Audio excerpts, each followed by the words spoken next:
લીંબાયત વિસ્તારમાં આવેલી નુરાની મસ્જિદ પાસે હત્યાનો બનાવ બન્યો હતો.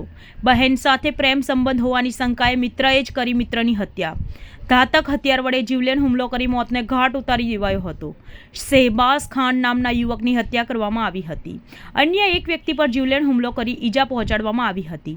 પોલીસે કહ્યું કે ઈજાગ્રસ્તને સારવાર અર્થે સિવિલ હોસ્પિટલ ખસેડાયો હતો, જ્યારે મૃતક શહેબાઝ ખાનની લાશને પીએમ અર્થે સુરત સ્મીમેર ખસેડી વધુ તપાસ લીંબાયત પોલીસે હાથ ધરી છે.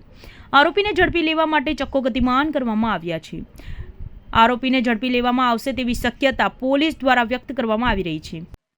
આજરોજ લીંબાયત પોલીસ સ્ટેશન વિસ્તારમાં નુરાની મસ્જિદની પાસે આશરે રાત્રિના 9:15ની આસપાસ એક બનાવ બન્યો હતો, જેમાં એક ભોગ બનનાર વ્યક્તિ જેનું નામ શહેબાઝ ખાન છે, એના મિત્રએ એની આસપાસ રહેતા એક વ્યક્તિ એની ચપ્પુના ઘા મારીને હત્યા નિપજાવી હતી. જે અનુસંધાને પોલીસે ગુનો નોંધી અને આગળની કાર્યવાહી શરૂ કરેલ છે.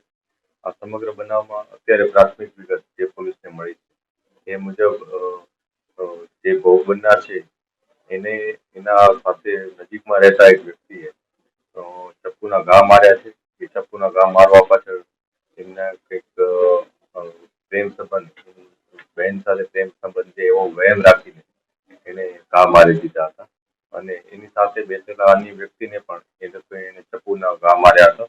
જે અનુસંધાને પોલીસે આ બધી બાબતો આવરી લઈ અને ગુનો નોંધ્યો છે. આરોપીની ધરપકડ કરવા માટેની તજવીજ ચાલુ છે.